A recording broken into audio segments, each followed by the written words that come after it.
All right. Good day, ladies and gentlemen. Thank you for joining me on this great episode of your favorite political talk show, The Truth with Ben Jokes.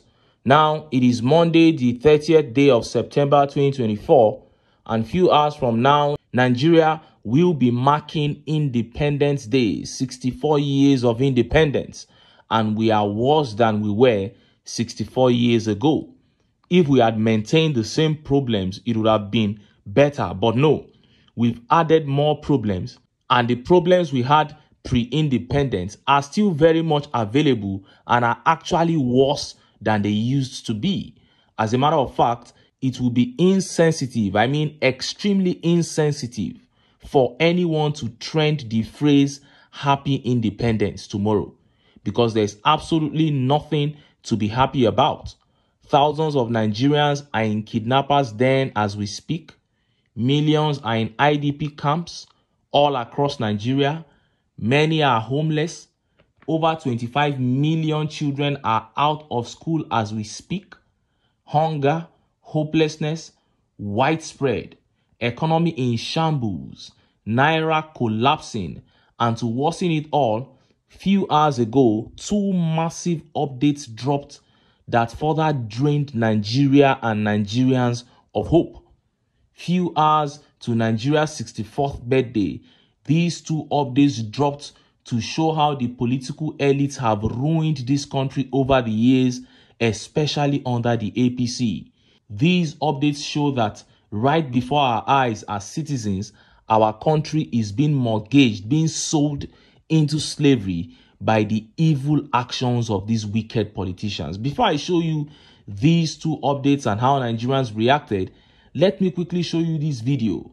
All the way from Lagos, some civil society groups have vowed to embark on the fearless protest tomorrow, which is 1st of October. They said they are not going to be held back by the events that took place in the August End Bad Governance protest. They say with the state of Nigeria, with the current state of Nigeria, it doesn't make any sense to sit back, that they are willing to rise against TINUBU and they are asking the entire Nigeria to join them. See the video.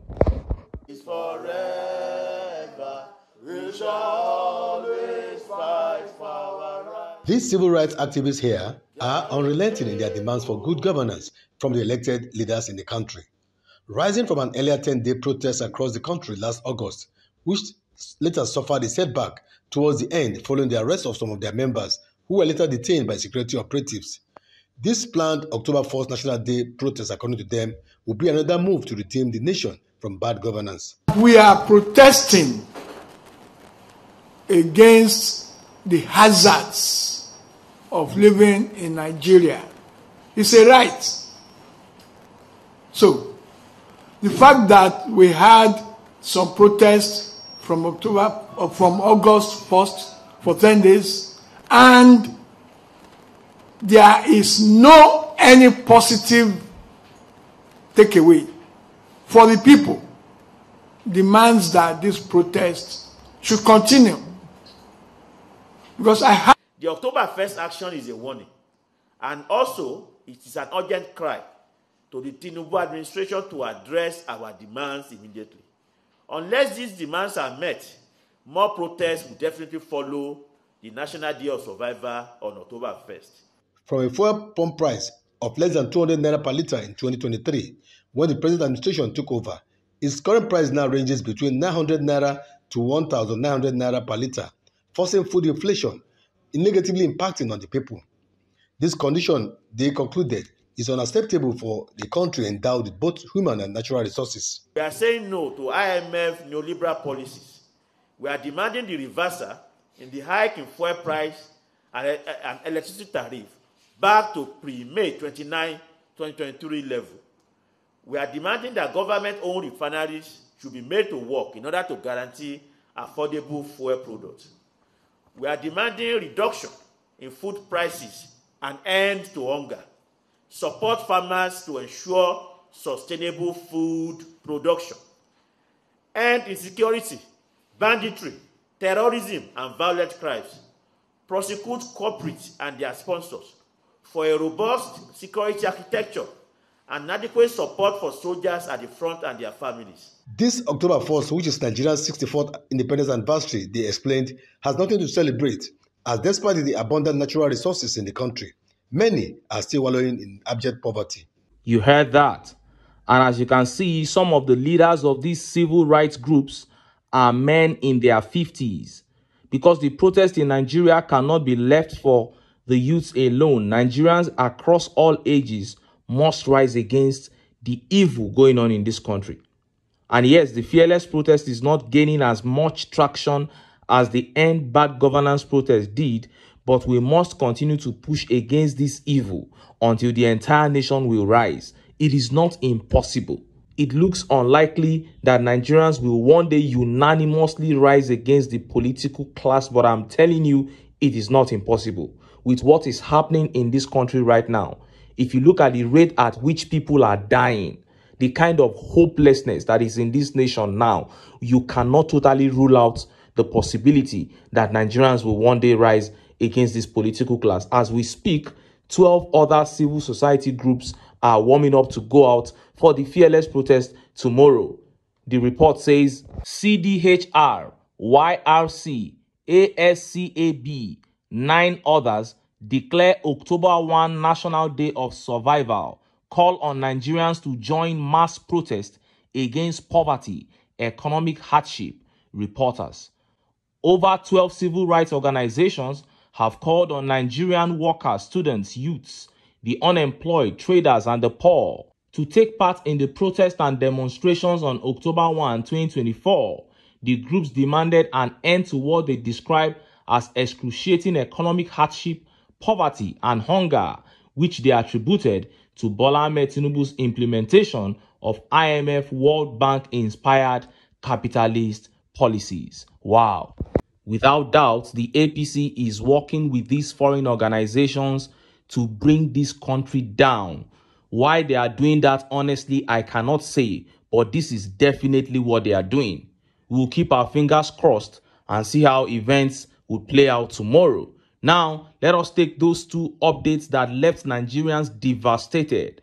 First of all, Nigerians woke up to another $1.57 billion World Bank loan that will definitely be embezzled by this government. So a day to independence, we are seeing another attack on the future of this country. We are seeing these politicians further selling this country out to these foreign organizations. Look at how the papers reported it. World Bank approves fresh $1.57 billion loan for Nigeria, reporters.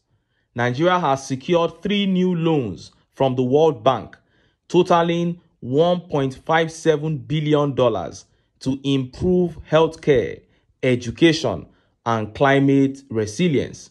The funds will focus on enhancing services for women, children, and adolescents, while also addressing climate challenges such as floods and drought.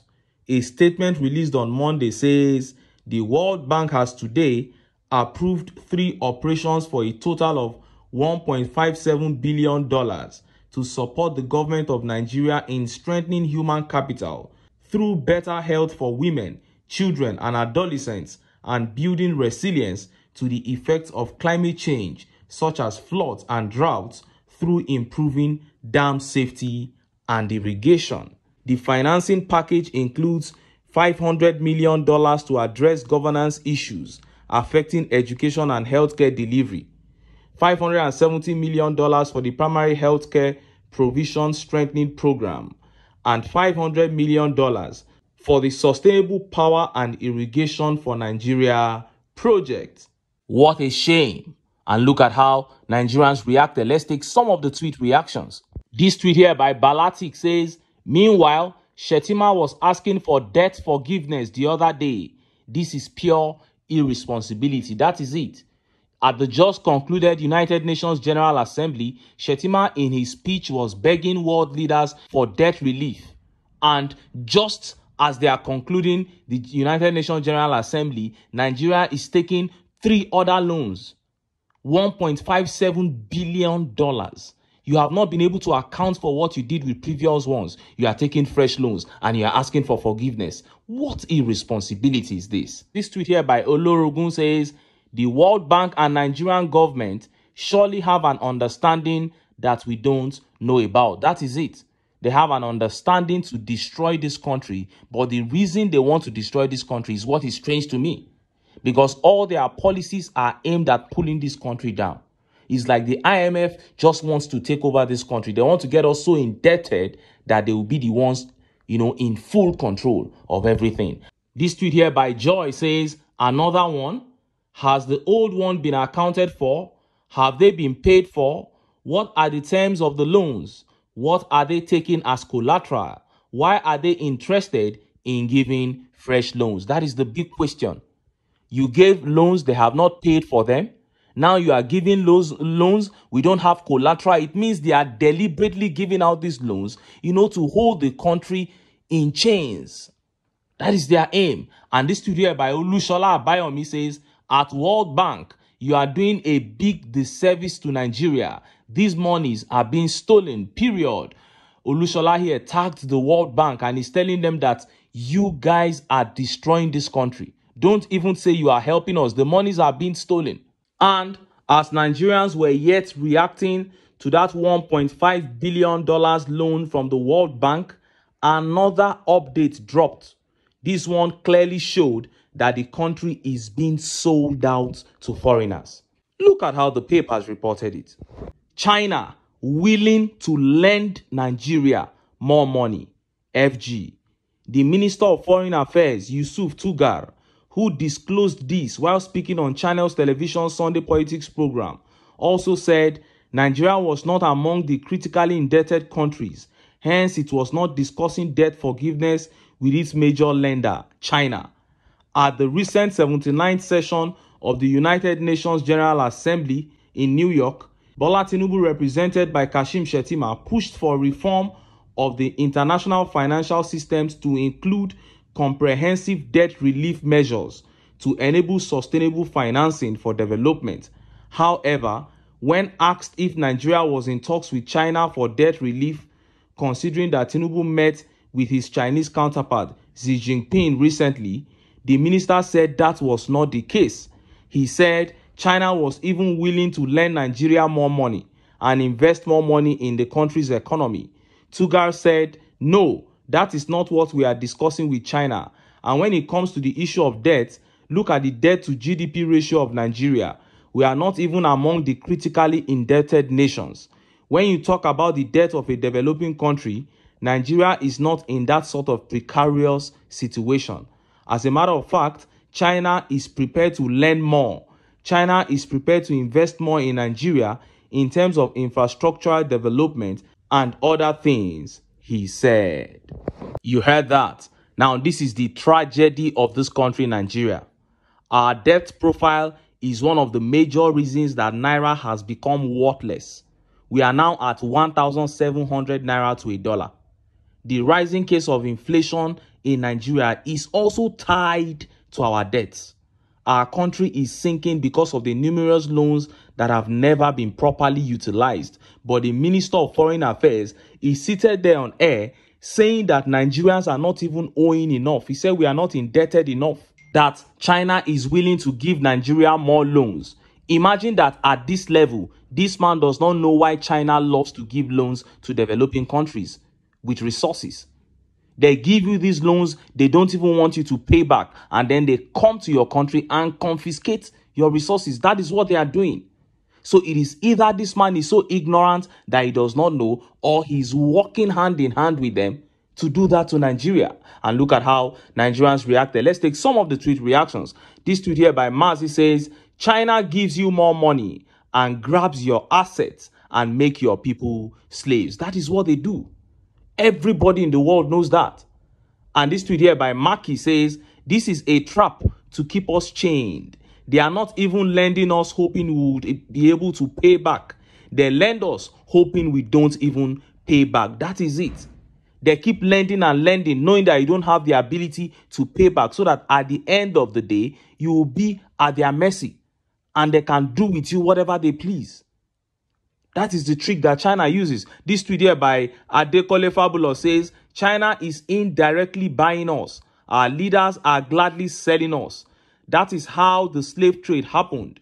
The tribal chiefs back in the days sold the people to the whites in exchange for mirrors and plastic cups.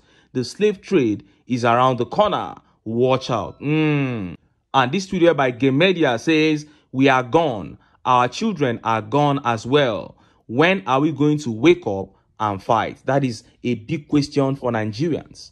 When are we going to wake up? Is it going to continue like this? And this tweet here by Emma CFC says, we are doomed. This country is seriously doomed in the hands of the APC. Because I find it difficult to bring myself to believe that these guys don't know the consequences of the things they are doing. They do know the consequences. They know that they are giving out this country on a platter of gold to these foreigners. They are working hand in hand with them. And who are the people at the receiving ends of all this? It is Nigerians. And that is why I keep saying that if Nigerians desire to have a country that they can be proud of, if we even desire to even have a country in future, then we must keep our sentiments aside and rise against the APC, because these guys have come to steal, to kill, and to destroy, and they are never going to hold back. They are going to continue like this until they achieve their aim. This is why Nigerians must cast sentiments aside and take their country back. But until then, make I still enter town. Make I go get some ogbonge political news where una go like. Why? Because of una. Now I dey here, so don't go away. Don't go away.